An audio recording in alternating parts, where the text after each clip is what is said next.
Fido. This Pokemon is smooth and moist to the touch.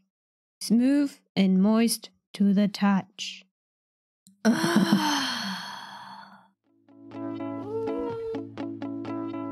Welcome to Tea and Toffees, a weekly visual VTuber podcast. I'm Neitshayd. Hello. The undead demon that got stuck in the mortal world. And hi, I'm Cecilia, the one who was a witch in her previous life. And last week we talked about what, Neitshayd? The history of the franchise and our history with the franchise. We discussed the core games up to Gen 5. Maybe you should have mentioned Pokemon. Oh yeah. As well. Whoops. Sorry. I mean, isn't it obvious? Well, for the people who watch the video, it's obvious. Yeah. So this episode, we will continue talking about Pokemon, starting from Gen 6. We will also talk about the spin-off games, and Neitshayd gets to gush a lot about the manga. And finally, we will talk about the anime and the Detective Pikachu film. Yeah, let's get right into it. Gen 6. Gen 6. Gen 6. X, Y, and the missing set that never got developed. Yeah, we never got a continuation for that one, did we? No Z, no X2, Y2, nothing. Well, this game, or this gen, I should say, Kalos region, is that how you pronounce it in English? Maybe. I don't know. Maybe. It's based on France. The region that is based on France. Okay. Yeah, we've upgraded to 3D now. And there's a new type, the fairy type. Ooh. Did you ever really use the 3D function of the 3DS for this game or also other games? Because I use it like 1% of the time, because after a few minutes I would always get a headache. So didn't really use the 3D function. It was only implemented in Pokemon during battles and in special places like the Sparkly Cave, if I remember correctly. Sparkle. Unlike Animal Crossing, which was full 3D. I never used it for Animal Crossing. Yeah, I think I actually left it on most of the time. On low, because you could yeah, always only on low. Yes, and it wouldn't have bothered me during battles anyway, because I never pay full attention to the battles. I always do other stuff while I battle. Yeah. Okay, new features. Mega Evolution is now a thing. That was certainly interesting at the time, but then forgotten just as quickly as the games. Oh, did I mention? X and Y are super forgettable. I don't know why. Yeah. Pokemon Army. Pokemon Army. Petting all my babies. Yes. And surviving on 1 HP for 10,000 moves because my Pokemon loves me. Your Zorua loves you and will never fade, because then if it would faint, you would feel sad. So just for you, it will always survive on 1 HP and be a little powerful level 100 Zorua. Oh yes, certainly. I love my Zorua. Yeah, pretty OP feature, if you ask me. Yeah, Zoruas, plural, because it's a different one every game. And if I just start a new save file, it's a new one again. It also needs to appear as a Zorua, so you need 2 on your team. 1 for the first position and 1 for the last position. Unless you want to confuse your opponent and be like, yes, attack me with a psychic move, thank you, because it doesn't do anything and you wasted a turn. It's a good thing that the game actually does that. It's like, depending on how what shape your Zorua takes, or Zoroark if you evolve it, even the NPCs react to that, which otherwise the illusion would be useless. But I made use of that in the important battles sometimes, but most of the time I didn't need to, so I never bothered. Actually, I think I only made use of that if I was up against a disadvantage, like if I went into a battle knowing this is a, what was it, fighting type or bug type, stuff like that. Oh yeah. Yeah, So, the walking Pokemon are still missing in Gen 6. Also, this generation started the trend of humanoid starter evolutions, and I hate it. Yeah, I hate can't it. blame you. Can't blame you for that. Granted, Gen 3 also had them, but once is fine. And then we got, what, Gens 6, 7, 8, and 9? That's just too much. It's just too much. The base evolutions for most of these starters were fine, so why did the creators feel the need to make them all go humanoid after evolving? Every single one. And this gen had three humanoid starters, like, ugh. No clue why they did it. Horrible. Horrible. Mega evolutions aside, humanoid starters aside, there aren't many Mon designs to talk about this gen. Yeah. Pokemon designs are a bit better than Gen 5. And I do not acknowledge Hoopa, or however you pronounce it, and Volcanion. I don't acknowledge them, that they exist. I don't exactly know why. Could be because of the movie, the film. I don't know, but I'm set on ignoring these two Pokemon altogether. Don't ask me why. That's just a thing. They don't exist. Sure. Well, as much as I love Slurpuff, the idea of an edible cake Pokemon is kind of disturbing. Tyrant and the Evolution are cool Pokemon, but remind me strongly of Digimon. And then we got Phantom, Trevenant, Pumpkaboo, Gourgeist, awesome. But then again, I'm Ghost-type biased. I don't know, it's just not enough Pokemon to really be like, yeah, these designs are good, bad. It's not really enough Pokemon. But the Phantom. Ghost. Phantom is cute. So, narrative. Are 4 rivals necessary? No. They don't even add anything of importance individually. 4 rivals and not a single good one. I don't even remember them. It's like you said, the games are forgettable for some reason. But we got a mad scientist professor. Gives off mad scientist vibes, right? Yes, he does. That he does. With his crazy hair and his lab coat, and yeah. I think it was Sycamore, Professor Sycamore. Side note, Olympia, the psychic gym leader, has a starry night sky cloak, just like the coat of Dream of the Endless. Otherwise, I don't really care about her, but yeah. That's cool. Yeah, it's like the only cool features she has for herself. Although, wasn't she in the doll's house? That was also cool. Hard to say. This game is so forgettable. So, yeah, Team Flare didn't quite cut it. There was no passion behind their actions. And I am saying that as someone who agrees with them that humanity can snuff it. Like, yes, I agree with your goals. Humanity can snuff it. But, guys, you need more passion. You're literally called Team Flare. Where is the passion? You would imagine they're very passionate with a name like that, but nope. Yeah, the game is pretty. Story can't make up for it, though. Oh, all forgettable. But we get Gen 3 remakes and with Omega Ruby and Alpha Sapphire. The last true remakes at this point in time, and they are incredible. Yes, they do be nice, and we could fly on Latias and Latios. It was like, that really endeared those two Pokemon to me. It was a very nice feature. I really enjoyed just flying over the region. It looked beautiful. It was beautiful, and I miss watching the region from above. Maybe we should do a Omega Ruby Alpha Sapphire replay instead. Or why not do both? We could do both. So, we are in Gen 6. We are in the year 2016. This marks the 20-year anniversary of Pokemon. Congratulations! 20 years. 20 years of Pokemon. But that's unfortunately, not exactly. Well, okay, let's put it like this. Omega Ruby Alpha Sapphire were a really good way to celebrate.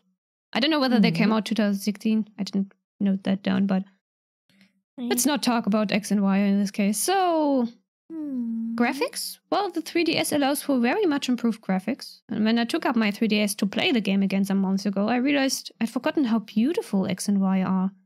They are really quite stunning, to be honest. For all that they are so forgettable story-wise and everything else is also forgettable at the games, they look pretty. They look very pretty.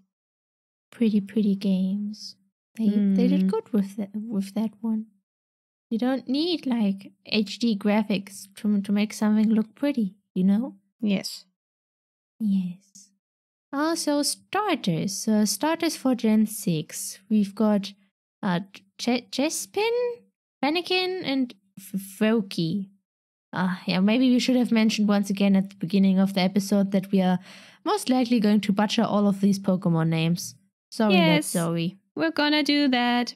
Because, like, even if there are official pronunciation guides, who cares? Who cares? And for this gen, my starter was, for once, not the grass starter, because so far it was only ever grass. And now, all of a sudden, it's Fennekin. It's a fire starter. It's not the grass one. But it's just like, how could I not choose the cute and adorable little fox? I also chose Fennekin, but I put it in a box and never used it. How could you? I traded some Zorua X from my Black 2 to X, and then I played with, Fennekin.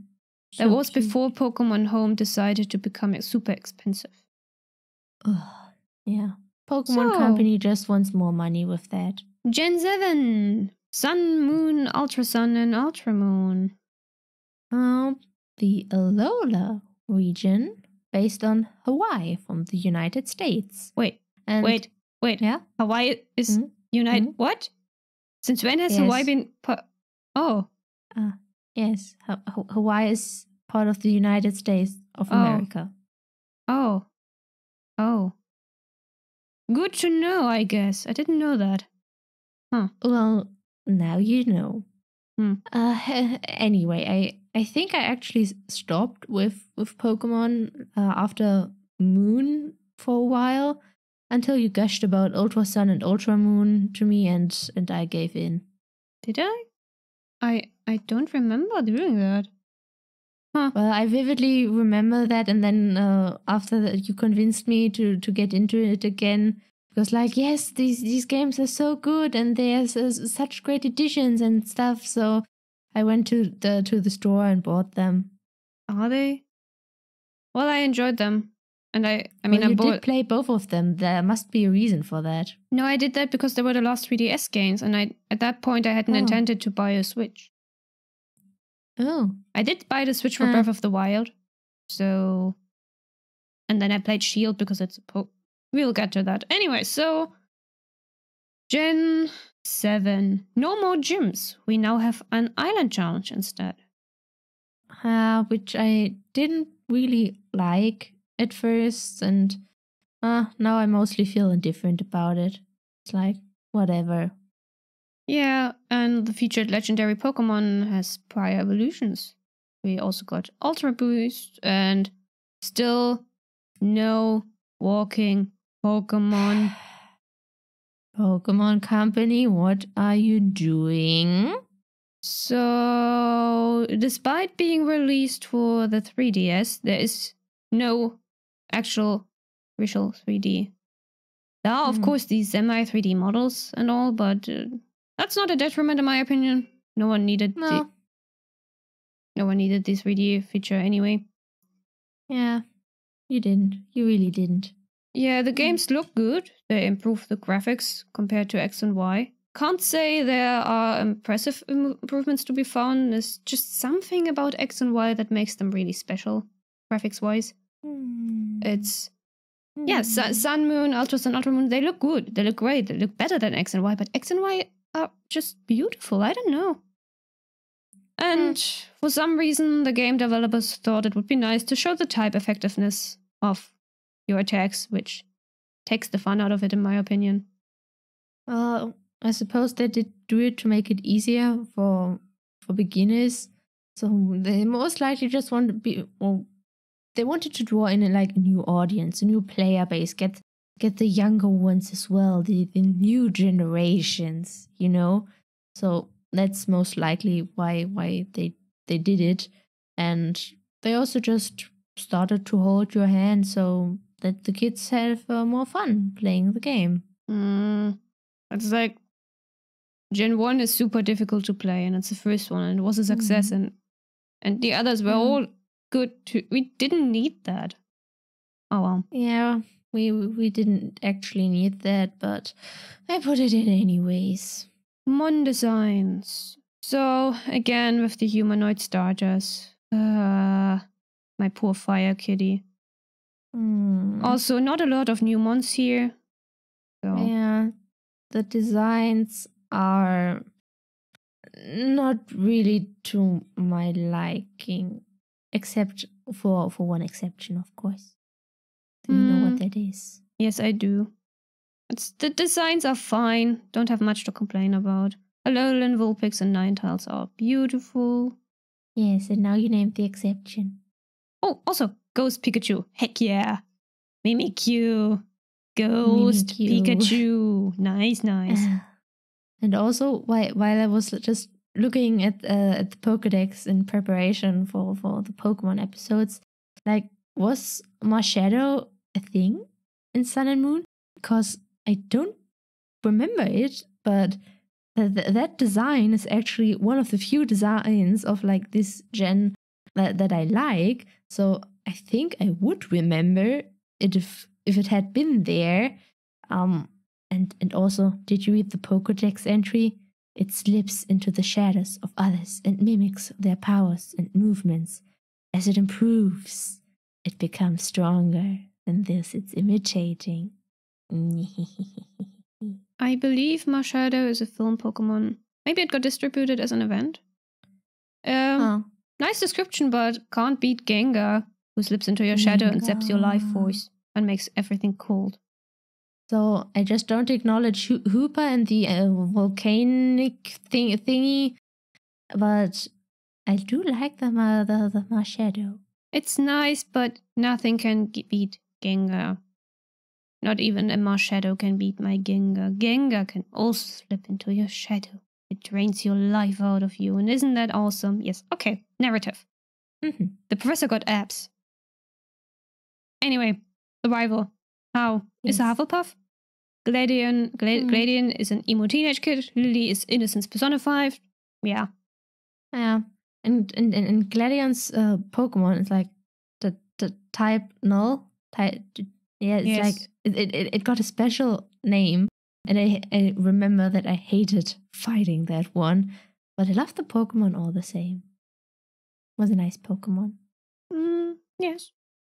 Team Skull was not what I would look for in an antagonist organization, but I actually liked them.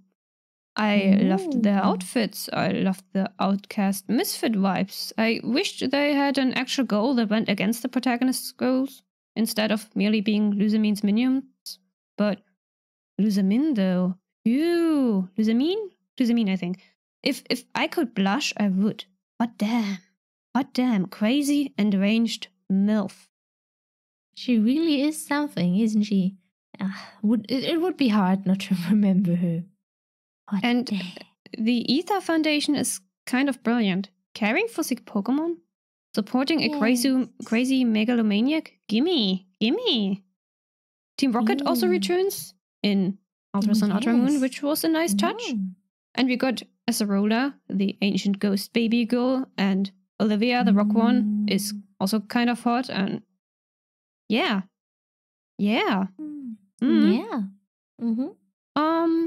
This gen we got, funny.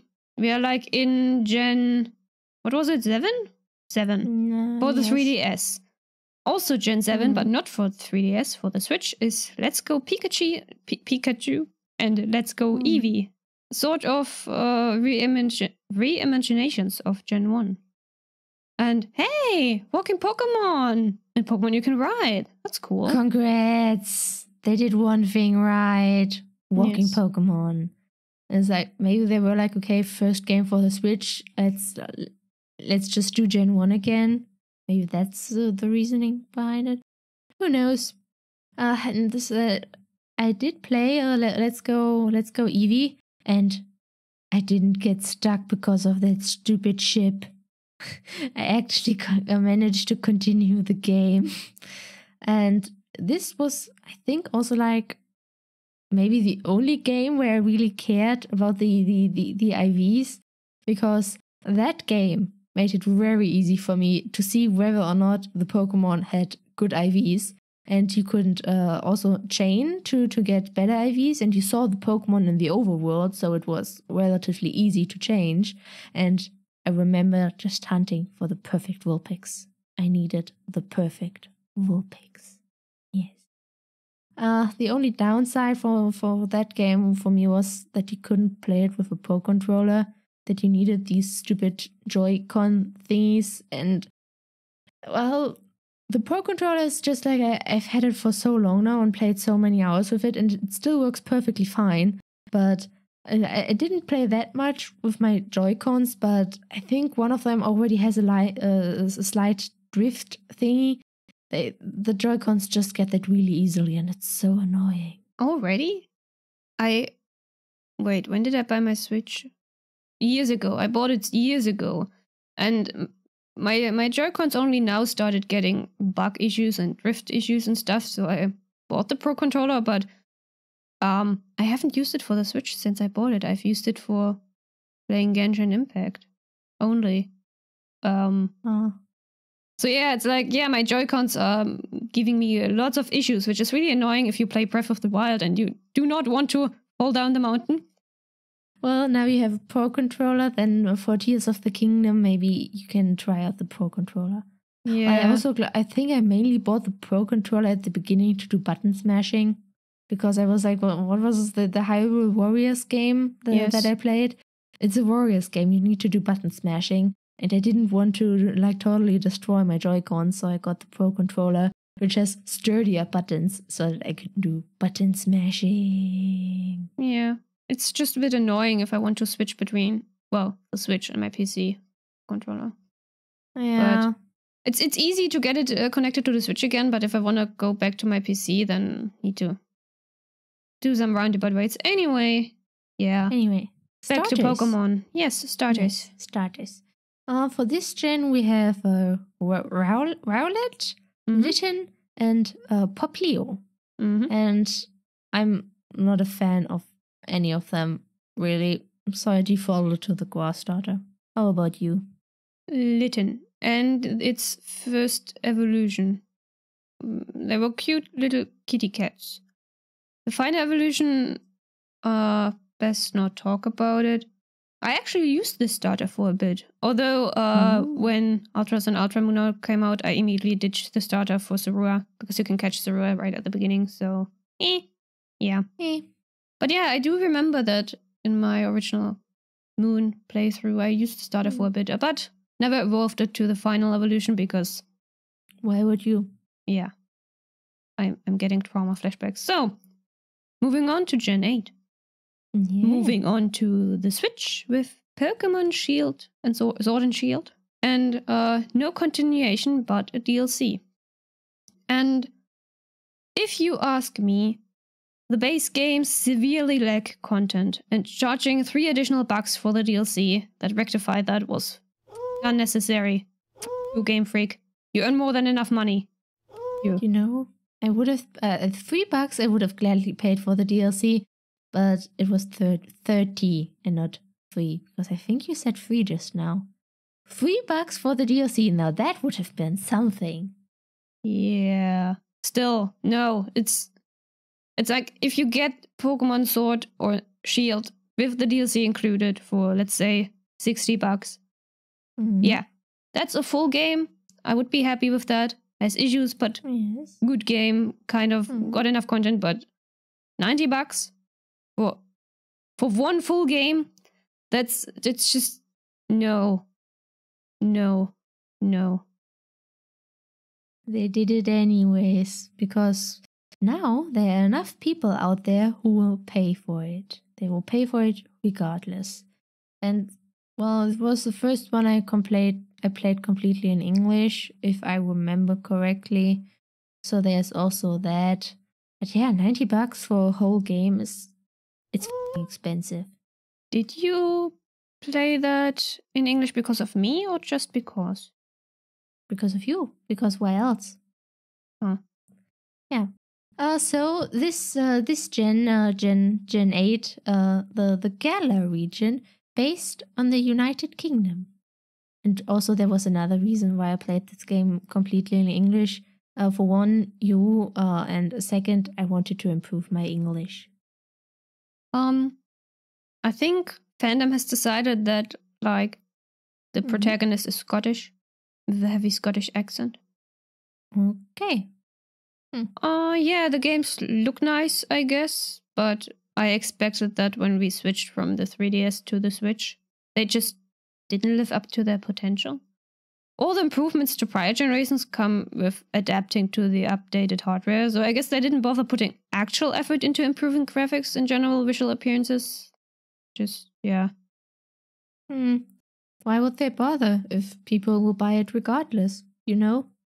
Yeah. Case in point, Vulpix, both versions. There's this very odd edge where the head attaches to the rest of the body that didn't have to be there, because 3D models can do better. I know how to do 3D models. It's like, guys, really?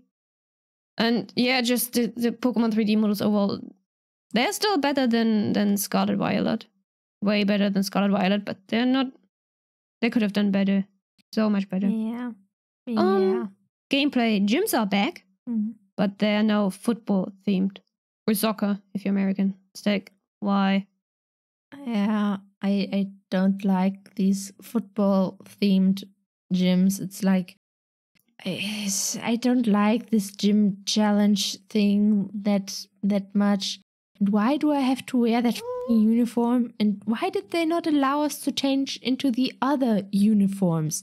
You could buy the other uniforms, but you could only wear them like outside of these gym thingies. Why? Yeah. Well, at least the DLC was like, oh, we know you don't like that, so you can wear your normal outfit for the new contest thingy that we made. At least that's something. I was like, yes, new contest thingy. I'm gonna dress nicely because I'm the champion. I've gotta look the part. Yeah, character customization was amazing doing this game. That's true. I was actually able to be like, yes, I'm the champion. I want to dress nicely. I can do my hair. I can do eye colors and shit. That was nice. They did introduce that in X and Y already. Yes. And you were able to do it in Sun and Moon, which was nice. Got some really nice outfits. I love that I'm allowed to wear I'm allowed to wear dresses and skirts, and the people who like trousers can wear trousers. And actually, I think the boys are not allowed to wear skirts. Poor boys. Oops. Something they should change. Anyway, I mean, you could always play as a girl and then get a boyish haircut. I think. Yeah. Do the girls have it depends on the game. Anyway, still, yeah, character customization was great, and because we have the Switch, we can actually see the details on the outfits now. Well, walking Pokemon are at least a feature in the DLC, so there's that. Yeah, that's at least something, I suppose. Yes. Other gameplay. Dynamax and Gigantamax are introduced. They are a thing. I suppose the Gigantamax designs are cool, but overall, meh. Gengar is gonna swallow everything in its path, and a creamy just looks delicious. First, yes. Second, disturbing. More importantly, where the is the feature to cuddle my babies? Nowhere in sight.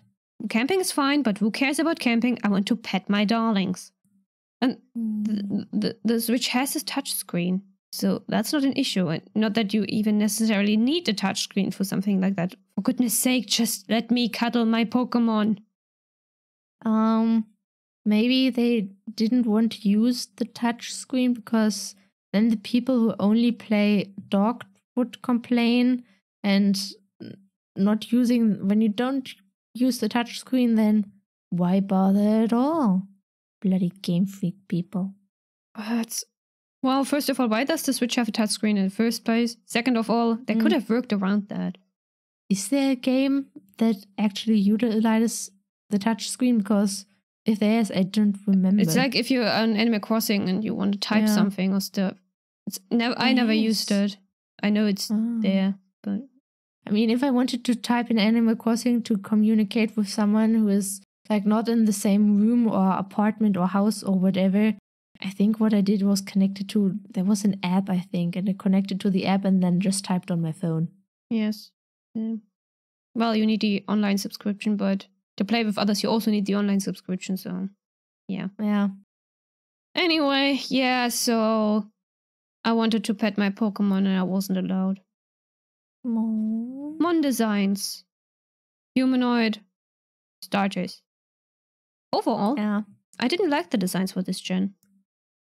Yeah, the designs were still mostly lacking. The nice ones are few and far between with this gen. Sad. I do like Gengar's Titan form, Gigantamax, whatever, and the teacup and the dragon catapult Pokemon and Spectra and Hisui and Zorua, and I just realized they're all ghosts. Nickit. It's a fox, of course I like it. Yeah, other than those, not the best Mon designs overall. Hisui and Zorua is amazing. Yeah, Pokemon lore is now entirely forgotten and or completely thrown out the window. Yeah, because who cares at this point? Certainly not Game Freak. It's like, I'm wondering, okay, like Hisui and Zorua is like, it's ghost Pokemon. It's supposed to be like the dead version of Zorua. But this game plays in the past, so before Zorua was... Hush. We'll get to that in a minute. Okay.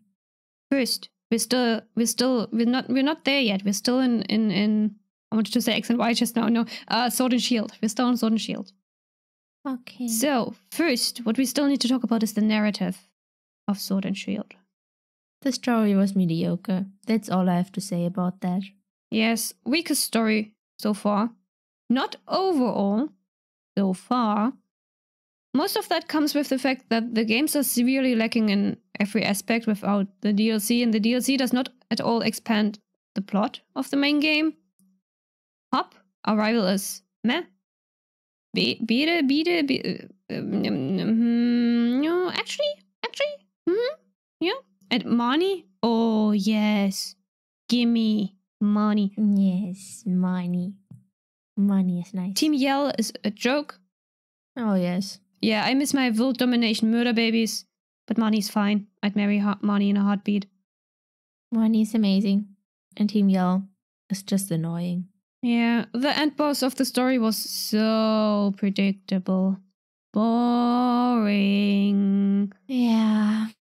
The DLC was fun, and it added Zorua, so I can't. The only reason I wanted it so bad once I noticed that I can get a Zorua and then have it run after me. Oh my gosh. But it cost extra money, so we don't count the DLC. There's Melanie. She's a MILF. Mm-hmm. She has 4 kids for those who aren't aware, so yes, she's a MILF. And Alistair, Ghost Baby Boy. Oh yes, Ghost Baby Boy. Yeah, also, Gen 4 got remastered as Brilliant Pearl and Shining Diamond. You, again, Game Freak. I wanted a remake, not a bloody remastering. Yes. I was so excited for the remakes, but then we didn't get it. And just like, how could they do that to us? It's just like, they really don't care anymore. Do they? They just do whatever the they want without caring about what their customers want, because they get the money anyways. Ugh. Yes, it's you, Game Freak. Fuck you. Okay, so now Legends Arceus belongs to this generation. It finally introduces a semi-open world, although graphics are horrible and the game does everything wrong that a prequel can do wrong, and does it count as a core game? Who cares? Yeah, okay. And can we now talk about the Zorua debacle? Can we now? Because Hisui and Zorua is amazing. Yes, we can do that. You obviously want me to. So Yes, I want you to. Please tell me. I have to preface, neither you nor I played Legends Arceus. Yeah, no, we didn't. I don't want to talk about it either, and only noticed this because Zorua is my favorite Pokemon. So the Hisui versions of Zorua are ghosts. Mm-hmm. They look awesome Yes. because they're ghosts in Zorua, not because of the games. Yes. So they're ghosts that formed from the souls of Zoruas that couldn't survive in the harsh climate of Hisui. Zorua is native to Unova. It eventually migrated to other regions such as Alola. But the thing is, Legends Arceus is a prequel that takes place many hundreds, if not thousands of years in the past. There should be no Zoruas there because there was no way for them to migrate to Hisui. That's impossible. Yeah. Even if they had migrated somehow, there was no way the people of Hisui knew what it was called. It likely looked completely different. And why are there no Hisui and Zoruas in present times, Huh? Yeah, Hisui and Zorua just does the opposite of evolution in a prequel of all things. And I love Hisui and Zorua, don't get me wrong, but this still doesn't make any sense. Yeah, so you also can't make any sense of it. So, yeah, let's just talk about the starters for this gen. We've got Grookey, Scorbunny, and Sobble. Once again, I don't really like any of them. And, well, I chose Scorbunny. It was the least annoying in the end. And I don't even... Yeah. Yeah, I don't even remember why I chose... Actually, I don't remember which one I chose. I don't remember which one I chose. I don't remember why I chose it. But whatever I chose was replaced by Nickit in my first run. Because Nickit is like literally on the first route, and it's a Pokemon. And it's a Fox Pokemon. A Dark-type Fox Pokemon, so yeah. Yeah. And then when we bought the DLC, I got Zorua first opportunity and then did what I always do. No, actually, I haven't finished that run yet. Oh, huh. It's like because I played the DLC on my main account, for which I had already finished the story and leveled up Zorua for all that, and then I started another one, a second run, where I played the DLC along with the main story, so I could get my Zorua early on, but I never finished that, I believe. Anyway, Snom Nom. Snom Because nom this nom gen, nom nom. This gen also has Snom Nom. Snom nom nom. It's Snom. It's Snom, and the evolution is called Frostmoth, but it's Snom Nom. And those transparent wings and that forest, that winter forest, and just all these Snom Noms. That looked awesome. Yes, Snom nom nom will get another mention. Right in the next generation. 9. Scarlet and Violet. Now we are in the Paldea region, which is based on the Iberian Peninsula. I hope I pronounced that correctly. Basically, it's Spain and a bit of France, actually, because like Toulouse is like part of the Iberian Peninsula, for example. I didn't know that. That's well, Geography. Yeah. Geography. My brain always says scum villain, but it's Scarlet and Violet. So they could have been the greatest games yet, but they are not at all. So let's get into it. Gameplay. We have an open world, no linear gameplay. Yes, which I really liked. I really liked the open world feature. The graphics are horrible. Horrible. Yes. Just compare them to Zelda Breath of the Wild, which came out 5.5 years before Scarlet and Violet. Scarlet and Violet just ugly. Terrible frame rate, terrible textures, terrible Pokemon designs. And I mentioned this before. Do we need to make every starter humanoid now? And the overworld is boring and empty and just, ugh. And the 3D models, don't get me started on the 3D models. The human's hair did not need to look that realistic. And why did they even do that when literally not a single furred Pokemon got fur? They're all smooth and not fluffy at all, and the 3D models are horrible, horrible, horrible.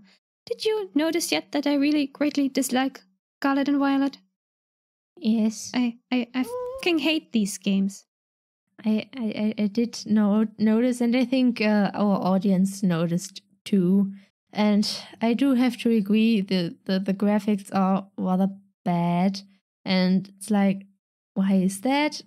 Personally, I kind of blame it a bit on the hardware of the Switch, because like Xbox and PlayStation, they have the hardware, and Nintendo has like Mario and Pokemon and the like.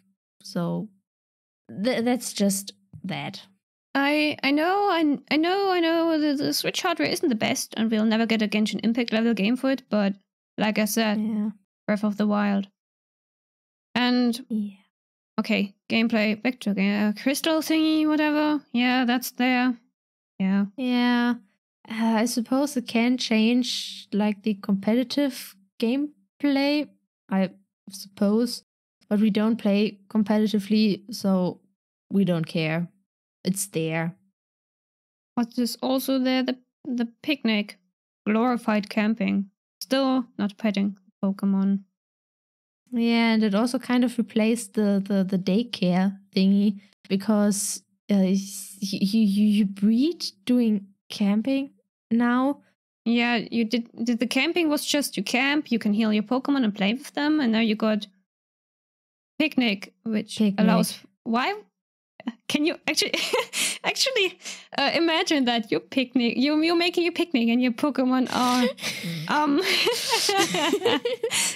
just out here doing a picnic, and then there's an egg. Where did that come from? Yeah, the mechanics of that are a bit anyway. Yeah. You also had to like wait an hour if you wanted an egg, which sucked.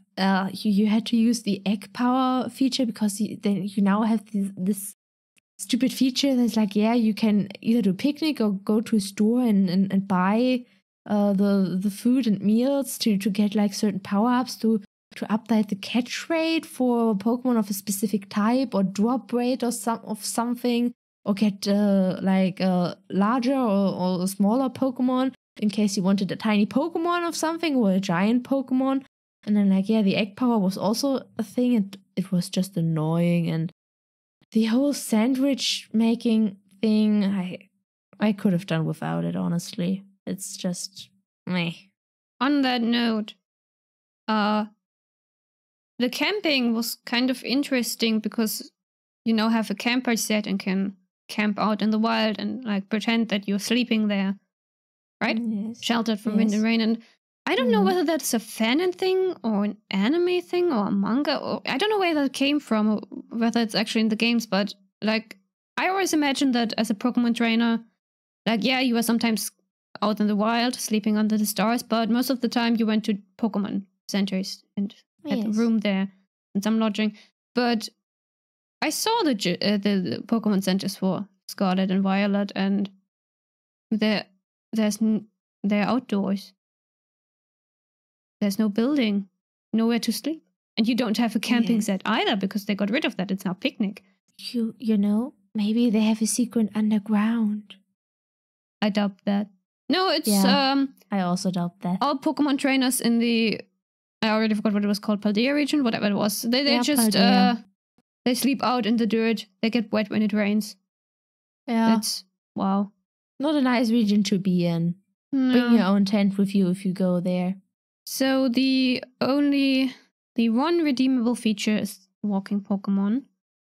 Yeah, and so. Fido. Smooth and moist to the touch. Fido. Yes. Smooth and moist to the touch. Fido. Mm-hmm. And just like the Pokemon 3D models, like in the game, it's like Smooth and moist. Yeah, the models are all smooth and moist to the touch. What do you mean this Pokemon is actually fluffy? The model certainly is not fluffy. There's no fluff. So are all Pokemon just like Fidos in disguise? Smooth and moist to the touch? Yes. Well, at first I really despaired every time you said that to me, and then I got used to it, and now sometimes it's also a bit funny. It's like, it can be amusing as fuck sometimes, you know? It's horrible. That's why I like it so much. It's just horrible. It's smooth and moist to the touch, Fido. Yeah, horrible. Just no. Modern designs. Humanoid starters again. Poor Weed Cat. I guess the fire starter was alright evolution wise, but yeah. And there were these 4 Asian inspired legendaries or whatever they are, the ones with the Chinese sounding names. I kind of liked those. They were meh. I liked them. Meh. I looked at all these designs and I'm like, yeah, they are fine, but the others are Tandem Mouse has sex to evolve. Yes, I guess so, because they get a little mouse or two little mice. So I mean, sex to evolve. Yes, sounds perfectly fine, doesn't it? Sure. There was this one Tinkaton. That reminds me of Platoon or something. Well, and Fido, obviously. Smooth and moist to the touch. Story? I've watched people play the game. I've watched you play the game, Cecilia. And yes. the story was unoriginal and boring, and actually the Violet prof, he's hot, but wasn't he a robot or something? The one you meet at the you meet well, he's kind of like a robot. There was something with like, yes, he got transported to the future or something, and yeah, there was that, because he built a portal to the future, and then you had these futuristic Pokemon coming through the portal. I suspect, like for Scarlet, it must be like similar, because that game is like you have Pokemon based on the past. So I suppose their professor traveled to the past, and the Violet professor was like, yeah, future. It's like, yeah, of course we have to make all these futuristic Pokemon look like metallic. They are now all made out of metal, and I'm like, why? I think that's... How does that... But I mean, yeah, okay, the Scarlet professor looks like a cave woman, but I remember that there was this twist that wasn't the Violet professor the dad of someone? Of one who travels with you, but then it turns out that his dad is dead, and who he thought was his dad was a robot of his dad with a KI AI installed. Yes. A killing intelligence installed. Which it's a killing intelligence, an artificial an AKI, an artificial killing intelligence. And well, at the end of the game, you had this artificial killing intelligence, and I wouldn't recommend for a kid to play that game, because it was kind of disturbing at the end. It's like, that's not something for a kid's game. Like, game developers, what are you doing? What exactly is your target audience here? Still, the AI-KI robot dude was hot. But that doesn't make up for this. I think the story was shit. Well, there are 3 different paths, and I kind of liked like the Titan one, helping that poor doggo with unfortunate naming, with Mabostif. Very unfortunate naming there. And you had like a character for each like of the 3 paths. And the one in the Titan path, that is the son of the professor dude. Well, then we also had the... Wait, would that make him the son of the... It's like, does that mean that the Violet professor is his dad? Is then the Scarlet professor his mom? Or how does that work in the Scarlet route? I have no clue. Because the people I watched play all have played Violet. I didn't watch anyone play Scarlet. Yeah, me neither, actually. Huh. Yeah, but I suppose would make sense if the Scarlet Professor then is the mother. Who knows? Yeah, you had the Titan path, and then you had the Team Star route, which I kind of liked that route as well. Isn't it rude? Rude? I don't know English. Neither do I. My mother language is not. Well, humans cannot speak that. So yeah. Is English? Well, in that case, English would be my third language then, wouldn't it? Yes. Or fourth? Anyways. Or fourth? Because I did. It's like I learned Latin as well, but I don't speak Latin. So does Latin even count? Well, I learned French in school, and I don't speak French. It's like, yeah, maybe I can like string a simple sentence to get together, like the very basic sentences you start up with, like, yeah, je m'appelle Cecilia. Well, I can still say that, but and maybe know like some specific words, but I don't really count French as a language I speak. Yeah, no, Latin is pretty cool and pretty useful to know the basics, and you find a lot of Latin in other languages. I mean, Italian is the obvious one, and Spanish a bit, but still, yeah. Anyway, the third route, I was not done yet. Yes, sorry.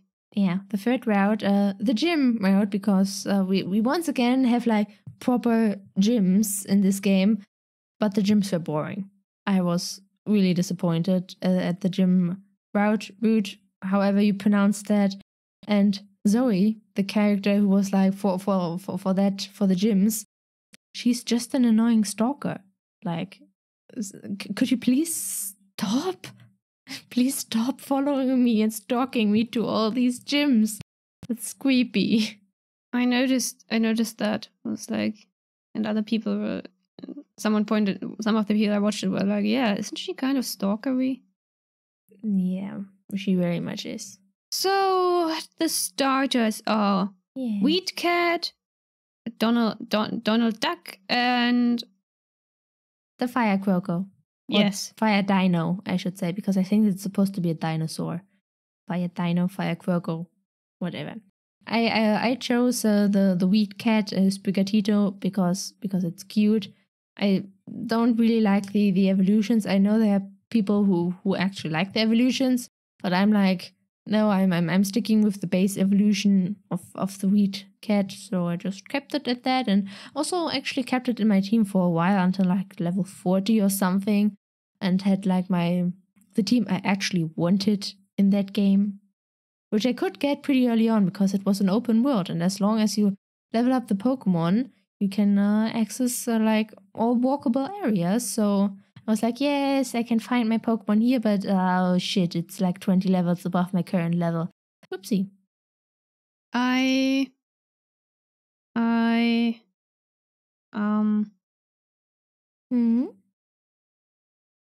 Moving on. Spin-off games. Spin-offs and other games. So, there are so many spin-offs and other games in the Pokemon franchise. So many. Let's start with, I mentioned these last episode. The Ranger games and the Mystery Dungeon, like Explorers of Sky, which is the one I played, I believe. Don't know which Ranger game I played, though. I love the way they change up the gameplay compared to the core series. Mystery Dungeon especially, you literally turn into a Pokemon. And they also have some really, really interesting narratives, like poor Crowvile. And they're fun. Yeah. Well, the first game you mentioned, Ranger. I did play two Ranger games, and they were fun. I don't remember the story like at all, but they were still fun. And I also what I do remember about those games is like my poor touchpad, the poor touchpad of my console. Yeah, I don't know or don't want to know how my touchpad would have ended up if I wouldn't have had this protective thingy on top of it. It's like, those Ranger games are not good for your touchpad. Please put on a protective thingy for that if you haven't already. Thanks. Well, who even plays on the Nintendo DS anymore? I remember doing circles on the touchpad, but that's about it. Actually, are there even new Ranger games? Did any Ranger games come out after the Nintendo? I have no idea. I don't think there are. I think there are only 3 Ranger games. Like the first one my brother played, and then the other 2 which I played. Yeah, you mostly did the circles on the screen to, I don't remember if it was to fight the Pokemon or catch them or calm them down. This is something like that. You had to do a lot of circles on screen. Mhm. Yeah. Okay. That was the Ranger games. Mystery Dungeons. They were super annoying at some times, but in general, I really liked them. Like trying to find that motherfucking staircase multiple times in a dungeon, only to fail because of hunger, and then having to do all that shit all over again. It was Really? just so annoying. Really? Yeah, that happened to me multiple times. Not that often, but I would say at least 5 times or so that happened to me. I never had that problem. Lucky you then. Lucky you. Well, yeah, other than that, I enjoyed the games, and it did have a nice mystery to it. I mean, as the game suggests, mystery dungeons. Mystery dungeon. Yes. Yeah, because you would just never know what would be around the next corner, and so I guess that's why they called it mystery dungeons. Oh yeah, and running out of the, what was it? PP. That was also really annoying. If like, yeah, you couldn't attack anymore. You couldn't do anything anymore because you don't have any attack points left. Yeah, the attack thingy. Yeah. I think that might have happened to me, but yeah, overall the idea of turning into Pokemon is cool. Of course, you were limited in choices, but the one I played was neat, really neat. Mm-hmm. I think I was a Vulpix and my partner was an Eevee, or was it the other way around? I don't remember. But it was funny or interesting. It's like you and your partner couldn't evolve until after the main game, and then had to do special stuff to evolve. And oh well, it was still fun. Yes, it was fun. Another game, Detective Pikachu. Wait, Detective Pikachu was a game? Yes. Oh. Yes. I honestly don't remember anything about this game. Haven't played it myself, so there's that. But I did watch people play it online. My mind just keeps throwing the film of the same name at me, which looked freaking awesome, by the way, but more on that later. Yeah, it did look freaking awesome, and yeah, I didn't even know it was a game to begin with. So I can't comment anything on the game. So yeah, what else is there? Stadium, Coliseum, some Wii games, Rumble, Snap, and others. So many that I never had any interest in it. I just nah. So it's my turn to talk now. Oh yes. Well, I did play like a stadium or Coliseum or like the Pokken tournament, the thingy. I don't remember Pokemon Stadium that well because that was a long time ago, at least for me. Pokken tournament was mostly about like learning how to use your Pokemon with maximum efficiency. Now I'm totally going to butcher that name. Brazen? The middle evolution from the cute fox from Fennekin. That one. What was rather easy to learn. You also had like, I think they were divided into categories, the Pokemon, and that one was like a standard one. Because I think you also had like technical ones and stuff. And I just had a bit of fun beating up all of my opponents. I also tried to use the Dark Mewtwo because Dark Mewtwo looked freaking awesome and was also freaking powerful. And I somewhat mastered it. I was decent enough in a fight, I would say. But I also know that I never managed to use it to its full potential. Was like, yeah. Anyway, other spin-off games. Rumble. I also played Pokemon Rumble. You had like little Pokemon that were really cute. Maybe not all were cute, but some of them were just adorable. At one point, the stages got a bit repetitive for me. You needed to do them repeatedly to get all of the Pokemon you had in there, or just stronger Pokemon in general. If you just, without investing money into the game, you also had to grind a lot towards the end. And I don't really mind grinding that much, but there is a thing as too much grinding with too little variety, you know? Yes. Yeah. Yeah. Next game, Snap. There was also Snap. Well, I didn't play the new Pokemon Snap, but I did play a little bit of the original Snap, and it kind of runs into the same problem of repetitiveness. At least the new, at least new Snap, where I have watched other people play it. But I think the original one had that problem as well. I didn't have enough time to play that because, as I mentioned in the first episode, I had very limited access to that one. But you need to do the same stages a lot, just to snap pictures of all the Pokemon, and you could level up the stages just to get rare poses and movements and stuff. And I enjoyed watching other people play it. It's nice to watch, but I just didn't feel the need to buy it at the end to play it for myself, because that would just have been repetitive. Yeah. Games. Mobile apps are also games. Mobile apps. Yes, those are also a thing. I only remember two, Pokemon Go and Magikarp Jump. Magikarp Jump. I haven't heard of that. Yeah, Magikarp Jump was a fun little app that I tossed when I decided I don't need games on my phone. My phone literally does not have any games. Actually, my tablet doesn't either. I'm just not one for mobile games, I guess. Well, my tablet has a few games, but I don't think I have any more games on my phone. Or do I? Oh wait, yes I do. I have Pokemon Go. And now that I look it up for other games, actually. I haven't touched them in ages. Yeah, no, if I look at my phone, Pokemon Go is the only game that I installed there, and it's the only game that I have in years, and I would delete it instantly if they hadn't added Zorua.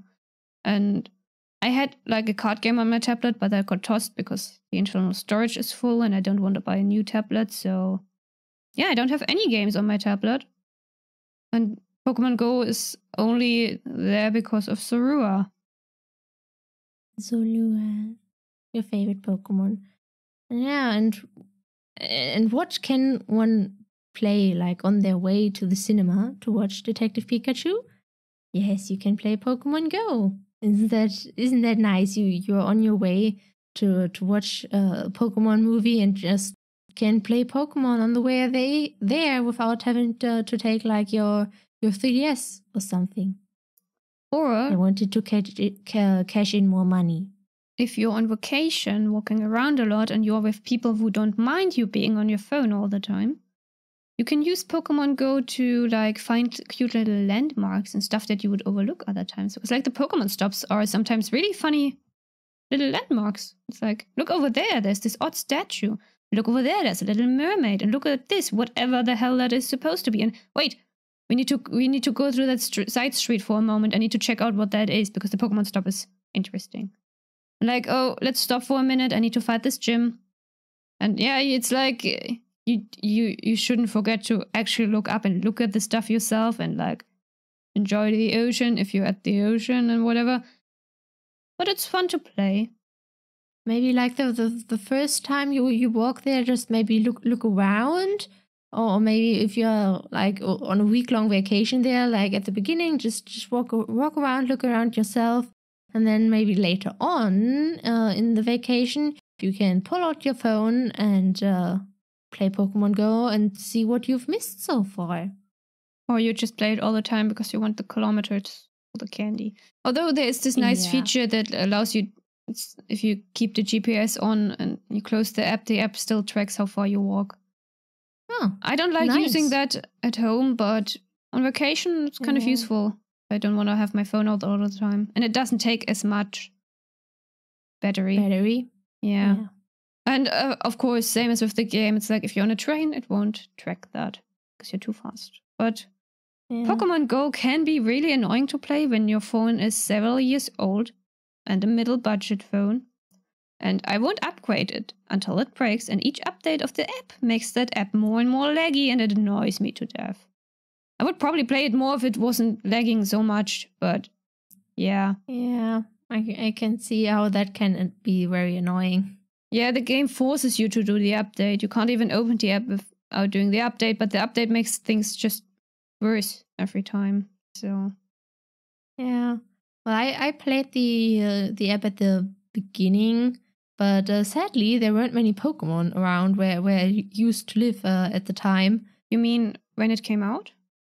Yes, when it came out. All the way back. I don't know which year it came out, but when it was released, I did play the game. But yeah, there weren't really any Pokemon around. So on the vacation trip I did back there, just like you, I did play the app like a lot, because suddenly there were all these Pokemon around and so many Pokestops as well. It was like, oh, this is amazing. But yeah, then, well, because there wasn't really anything around where I lived, I dropped it. I did pick it up again, but it's like, yeah, because big city, so more Pokemon, more Pokestops. You actually have gyms and stuff. But at the moment, I don't really play it anymore. I don't even remember when the last time was I opened the app. Maybe half a year ago. I don't remember. Yeah, same.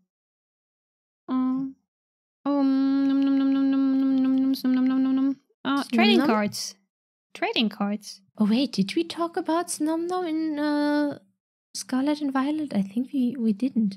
We said we would, but then we didn't. Because it's like, yeah. We will get to, there is a note somewhere. I know I made a note somewhere. It will appear. Okay, if not, maybe I remember to make that note at the end if it doesn't come up on its own. Yeah. Anyway, trading cards are fun to collect. I never had much opportunity to actually play the trading card game, probably. But I enjoyed collecting the cards. And then I threw them out before I moved into your flat. Yeah, so. Yeah. Actually, didn't I give you some of mine? I think so, yes. I think I actually still have some at my parents' house. And I used to play with my brother when we were younger. We obviously didn't play by the official rules, because why would we do that? We just couldn't be bothered with the whole energy cards thing and stuff. So we just made our own rules and went with that. Yeah, I remember the very few times where I did play with someone. The rules are really weird, so understandable. Yeah. So time to gush about the manga. At least your turn, because I only read the first few chapters. Which I did like, but for some reason still never continued. Oh yes, the manga. One of them anyway. Pocket Monsters Special, aka Pokémon Adventures.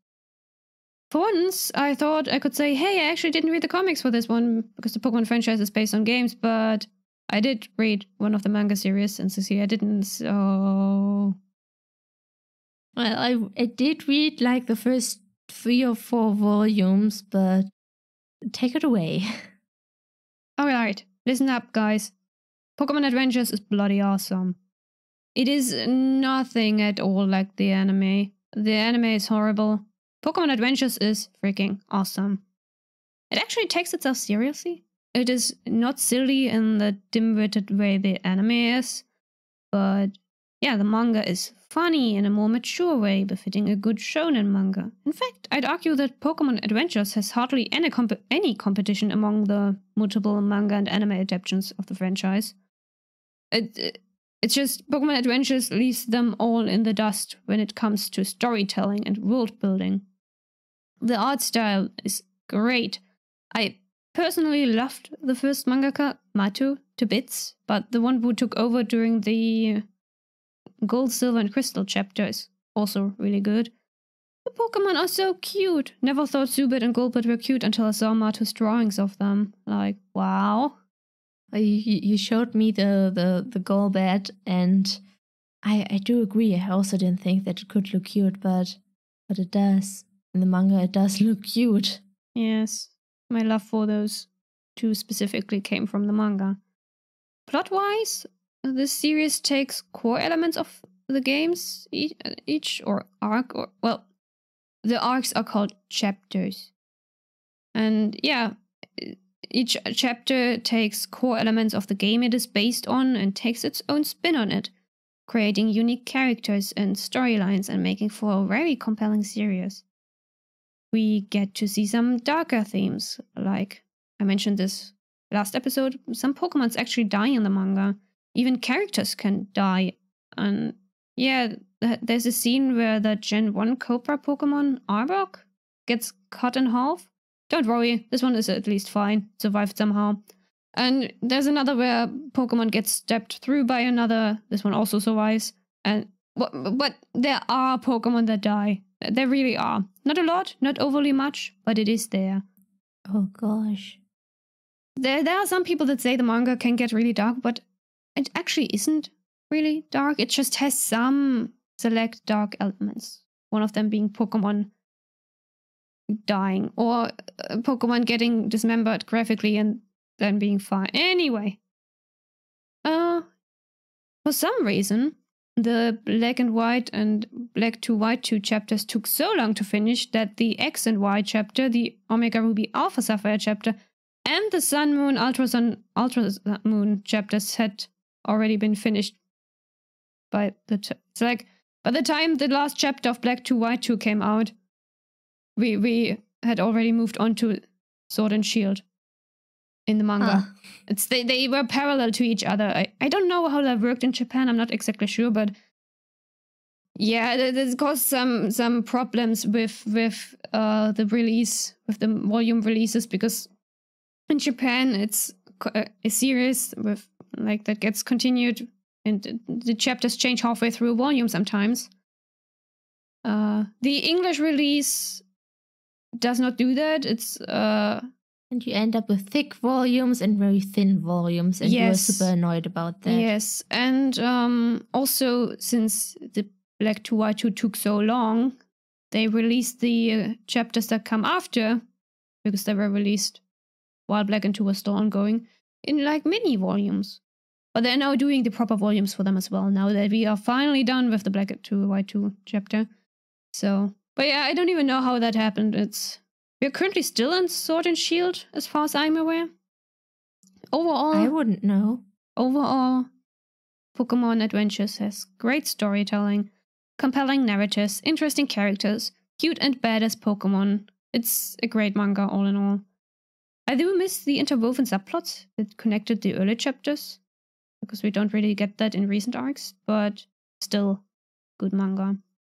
Like, we see Red, Green, and Blue, obviously in Red, Green, Blue chapter, in the Yellow chapter, then in Gold, Silver, Crystal, and Fire, Red, Leaf Green. And then the events of Fire, Red, and Leaf Green tie in directly into the Emerald chapter. And the Emerald chapter obviously ties into the Ruby Sapphire chapter, because same region and all. We have some cameos in Diamond and Pearl and Heart, Gold, Soul, Silver. Red and Blue, Blue is the girl in Japan, appear in Omega Ruby Alpha Sapphire. And Green, who's the rival in Japan, plays a major role in X and Y. And yeah, the same goes for other characters, like the storage system developer Bill, and even certain Pokemon. The Creation Trio, for example, it connects Heart, Gold, Soul, Silver, and the Diamond, Pearl, Platinum chapters. It's does sound nice. It's really cool. I have not read the most recent chapters / arcs, so I don't know whether we get more cameos and appearances, but yeah, the early chapters were all connected, and that was super cool. And yeah, the first chapters have some weaknesses. Some parts may not have aged well, although I can't really say whether that is actually the case, because one, I only came to this world a little bit over a decade ago, and I'm way too old to judge something as outdated. If anything, I am outdated. And two, I don't actually remember specific details beyond I love this manga. Yeah, like I said, I haven't caught up to Sun, Moon, and Sword and Shield chapters yet, so I cannot speak for them, but I should pick up my volumes, reread the entire thing, and then read up to the current chapters. I do find it a bit annoying that the English volumes cut between chapters, like you already mentioned. It's like we get some super thin volumes that are bloody expensive for their size, and some super thick volumes that sometimes actually cost more than the rest, and yeah, when we end like one chapter and start the next, and the Japanese version just puts the chapter transition bit wherever it happens, keeping each volume to about the same size. Yeah, and don't get me started on the mini volumes. Okay, I won't. I would go on and on about how bloody awesome this manga series is, but I'm trying very hard not to blurt out any spoilers for those who haven't read it yet. So, in conclusion, it's a really great manga series. It's more mature than other adaptations. Yeah, but like I said, don't get me wrong, it's not a mature and dark adult manga. It's like nothing compared to, say, Berserk. Regardless, I recommend giving it a go to everyone who likes Pokemon and enjoys reading manga. So, now that you've mooned a bit over the manga, want to talk about the anime next? One of them anyway, the Ash one. Yeah.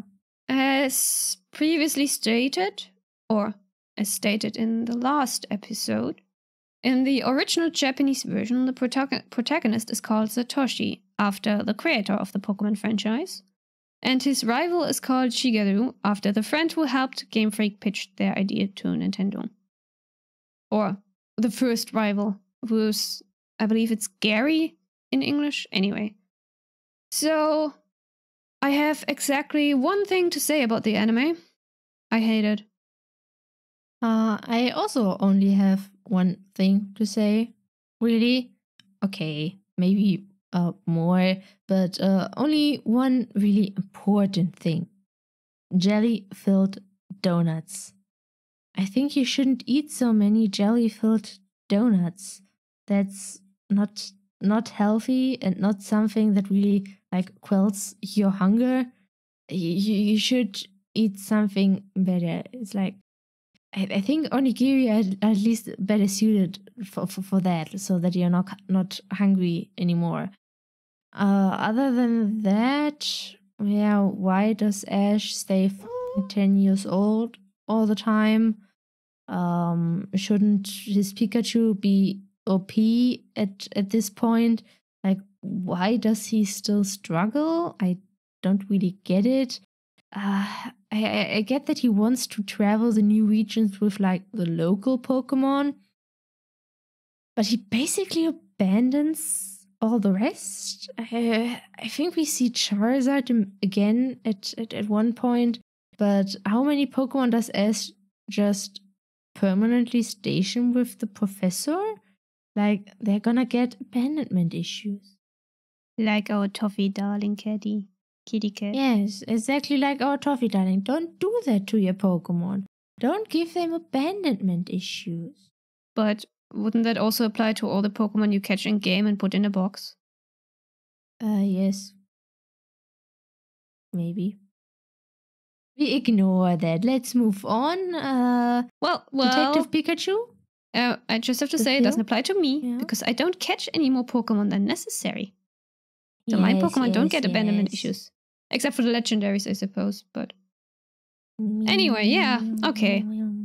The film, Detective Pikachu. The film. Like mentioned, based on a game of the same name. A game I remember nothing about. A game I didn't even know existed. That movie looked bloody awesome. I agree. This is what Pokemon could look like. I'm looking at you, Scarlet and Violet. Judgingly, I'm looking at you. And I know, CGI in a film and 3D models in a Switch game are two distinctly different things. But still, the Pokemon in this movie have fur. Furry fluff balls. Adorable fluff balls. Fluffy fluff balls. Yes, fluffy fluff balls. And also the animation of the Pokemon, it was just amazing. Even if some Pokemon looked kind of creepy as like Lickitung. Do you remember the Lickitung? The Pokemon, the Pokemon overall, like they had skin and they had fur and they just looked so realistic. It was cool. And also, do you remember the giant Torterras? That looked so cool. That they did indeed. Can't say I care overly much about the plot and characters, but I Yes. And Deadpool voicing the yellow Electro Red. Yes, that was a good casting choice. I love how they integrated the Pokemon, how you can see that the Pokemon creators were involved in the making of this film. Like, there are more than enough analysis articles and videos pointing out stuff like this Pokemon that appears in this one scene does this thing from that Pokemon entry and so on. Yes, we love amazing little details like that. And gosh, seeing all these realistic Pokemon, good CGI or bad CGI discussion aside, it's just so exciting.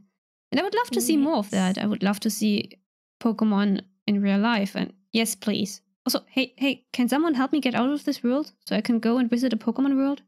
If I got a choice, I'd probably choose the Pokémon Adventures world, though. Why didn't I get stuck in a Pokémon world, huh? I have no answer to that, and because I don't have any witch powers in this life, I can't help you. Sorry. Did I choose? Should have gone live with a real witch. I want to go into Pokémon world. Or Cultivation world. Those are also nice. Oh yes, Cultivation world. I would also very much enjoy that. Anyway, the film is overall a fun one.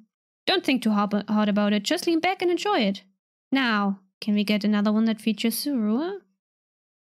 Maybe. Let's see. I made a list of favorites I saw and Pokemon I want to see. We got to see Charizard with was that scales or skin? I don't remember. I think that was skin. Anyway, looked awesome. Looked bloody awesome. We got Growlithe and Arcanine and Gengar, and we got Snorlax and Cubone and Eevee and a few evolutions, and there was some somewhere in the background, but those don't count. And yeah, so let's see what I want to see. Obviously, Zorua. Yes. Also Hisuian Zorua. Yes. Vulpix and Ninetales, both Kanto and Alolan. Yes, I agree very much. Yeah, more evolutions like Umbreon and Espeon and Glaceon. I want to see Dratini and Dragonair, not the third one, whatever it was called. I want to see Slurpuff, nom nom nom. Edible Slurpuff, nom nom nom. I want to see Quilava. I want to see Houndoom. I want to see Whimsicott. Yes, Whimsicott. I want to see Phantom and Pumpkaboo and Ghost. Oh, the Ghost. That one Pokeball mushroom, forgot its name. More legendaries like Giratina and Ho-Oh and Kyurem. Oh, and there we go. There's the note. Snom-Nom's evolution. There's the note, and it says, not Scamelon, Scarlet and Violet did Frostmoth dirty. Like, guys, did you not see the freaking awesome and translucent wings in Sword and Shield? Did you not see that? Translucent. They were translucent, and it's like, Scarlet Violet was like, nah. But I talked enough about how bad the 3D models are in those games. Just imagine Frostmoth, a Snom-Nom with translucent wings in a sequel film. I want to see. I want to That see. sounds amazing. And Fido. Smooth and moist to the touch, Fido. Anything to add, Cecilia? And a Dolph. I want a Dolph. What's a Dolph? Well, a Dolph, that's also a Pokemon from Scarlet and Violet, and that's one of the few designs I like. Dolph. As the name suggests. I mean, the pre-evolution is what is it called? Smoliv. It's a small olive, and then you get a Dolph. It's an olive that is like a doll. I don't know what the final evolution is called, but it's basically an olive tree. I do like those designs. I don't like olives, so anyway, I've got no note to end this episode on. So Pokemon are awesome. Pokemon Adventures is awesome. Pokemon games were awesome. Have a nice evening or morning or afternoon or whatever. And thank you for watching or listening. There you go. Yeah, Here, and see you next time. Oh wait, I do have a closing note. I do have one. You do? Fido. Smooth and moist to the touch. I just say it again. Okay, anyways. We started on that. Let's end on it. We should also end on it, shouldn't we? Okay. Anyways. You can find us on Twitter at TNToffies, and we are also on Spotify for the YouTube watchers. Or if you're listening to this on Spotify, we're also on YouTube at TNToffies. Yeah, we hope you enjoyed this episode. Like, subscribe, hit the notification bell. As always. And we will see you all next week. Bye-bye.